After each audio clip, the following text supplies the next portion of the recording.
E aí galera, beleza? Meu nome é Felipe e hoje eu vim falar aqui sobre o Futurice, que vem sendo amplamente rejeitado em todas as universidades, em várias universidades e inclusive aqui em Santa Catarina pela UFSC, que declarou greve e está pensando em suspender o vestibular.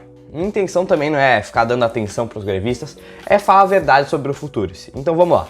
Então, apesar de tudo, apesar da UFSC ter relatado em seu site que o Conselho Universitário da UFSC rejeita o programa Futurice, cara, eles já começaram errado aí, porque isso não é verdade.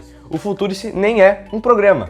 Mas por que ele não é um programa? Porque não houve nenhuma lei aprovada ou norma editada nesse sentido. É apenas uma proposta lançada pelo MEC e que ainda está sendo revisada. Até semana passada ela estava em processo de consultas públicas e agora ela vai ser elaborada, está sendo elaborada para ser apresentada para o Congresso e ser votado.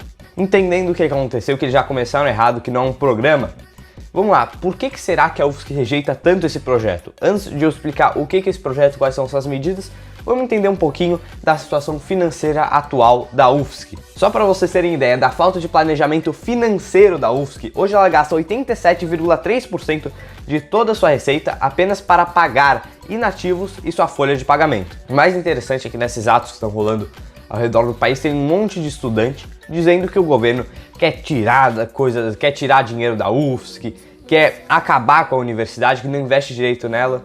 Até investe. A UFSC recebe muito e muito dinheiro. Só que esse dinheiro não vai para o lugar certo. Em vez de ir para pesquisa, 87,3% vai para pagar inativo e folha de pagamento. E todo o gasto restante da universidade vai para custeio, pesquisas, extensão, contrato e investimento.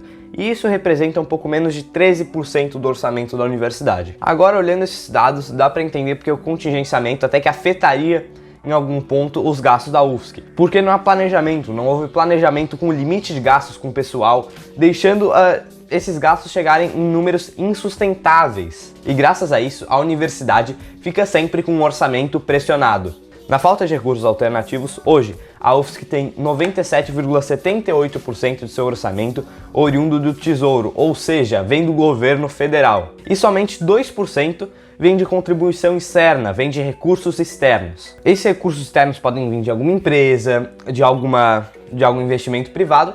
E só para vocês terem noção, universidades como Harvard, Yale, universidades de ponta fora do Brasil têm média de 30% a 70% do seu orçamento financiado por captação externa. Mas nessas manifestações, nesses atos, vem os estudantes falarem que querem privatizar a UFSC. E aí tem um monte de estudantes dizendo que captação externa é ruim, vir de empresas privadas é ruim para as universidades. Vamos lá, só olhar os exemplos. Temos exemplos ao redor do mundo que isso é a melhor opção para as universidades. Só peguem como exemplo uma universidade nos Estados Unidos, uma pública e uma privada. As privadas têm a maior parte do seu orçamento de captação externa, são muito melhores. Pega o exemplo de Harvard.